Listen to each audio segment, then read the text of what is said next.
Kitty, kitty, kitty, catastrophe. You wonder why cat is the first part of catastrophe? There's a reason, I tell you.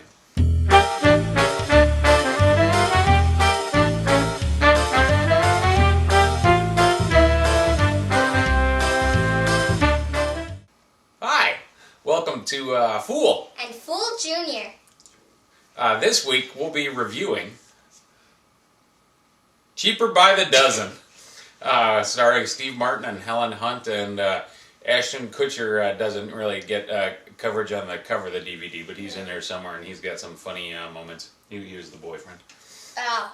Yes. So what'd you think? Well, I thought it was a very funny movie. I did too. I think, the kids had evil plots, and I like when kids have evil plots. Evil plots are good. Yeah, but I mean, kid right, evil plots are really funny. I think comparing it, say, to yesterday's last week's blank check,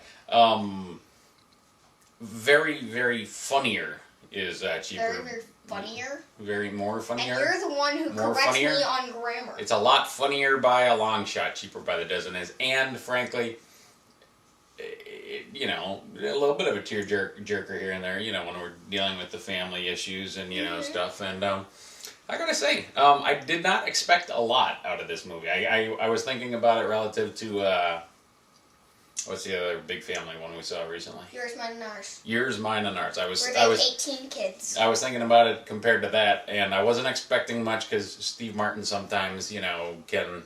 Creepy. Well, no, he often goes for the humor, and you don't necessarily get a heartfelt movie out of him. But I much better than I expected it was going to be.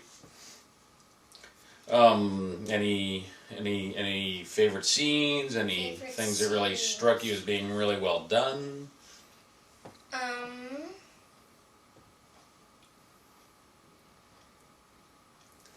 I couldn't tell personally if, the fact that he was a football coach and there were so many football themes, if that's part of why I like this one, say, better than the Yours, Mine, and Ours, since there wasn't a football theme in that, and I'm hey! Look who stopped in. This week's special guest star is Nellie.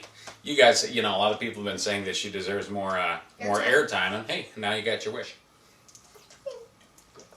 I've got to say that my favorite scene was when they went to, not when they went to Dylan's birthday party, probably when the neighbor family just came over. Yeah, that was pretty good. I remember at one point, you have Steve Martin and the neighbor's kid hanging on the chandelier and spinning round and round and round. And at first they're just screaming their heads off like maniacs. And then suddenly it's still spinning and... I don't think you want to give the punchline away. Okay. Because they haven't seen it yet, maybe. But so. just the one. Okay. And so the dad says, "Hey, Dylan, know any good restaurants?" I think it was a funny moment. Entertaining. It might even be funnier when you see it on your TV. Mm-hmm. Especially if you have one of those nice flat screen wide things. We don't have one of those because we don't have sponsors yet, so we have to huddle up. It's not that little, actually. We have to huddle around the 5-inch black and white screen. What? Okay, it's a little bit bigger than that, but how much did we pay for that TV? We didn't pay a thing. She won it in a raffle. So we're watching, this show or podcast or whatever is brought to you partially by you winning a raffle.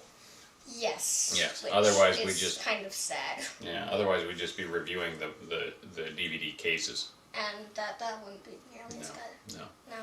So, yeah, I think, like I say, you compare yesterday's to today's. I don't know how you. I mean, last week's to this week's. I don't know how you feel, but Blank Much Check better. may have been entertaining, but I don't think it was a really good movie. Whereas I think Cheaper by the Dozen was pretty good movie. Was a good movie. I did not expect much from it. No. Yeah. No. So I think I heard the timer. Yeah, there are a lot of familiar faces in there that people might recognize from previous movies. Well, I mean, Hilary Duff. I find it kind of funny that Hilary Duff gets, I believe, third credit. She's the third name listed in terms of actors and actresses. She also seems to be more prominent than most of the other kids, but she probably has some of the least amount of screen time in the movie than all of the children. I thought that my favorite character was the little Sarah Baker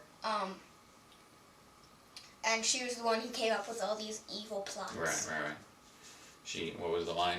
You've got a dark gift, Sarah Baker. Yeah, you've got a dark gift. And you gotta like that in a child. Yeah. You know, right? So anyway, our timer went off. Thanks for joining us. And we'll see you next week on Fool. And Fool Jr. That's her. Bye.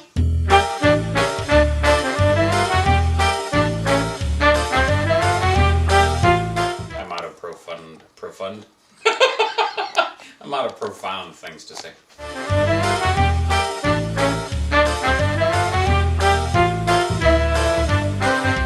You know, when we get, did you already start? Yeah. When we get sponsors, in addition to a better couch, maybe we could get catering.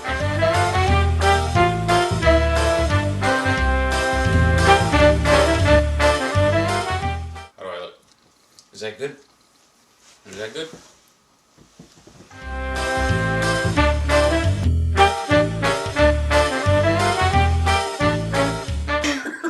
Can you scooch over a little bit? Scooch over which way? Towards the green one? Towards the green one. Perfect. Yeah. Okay.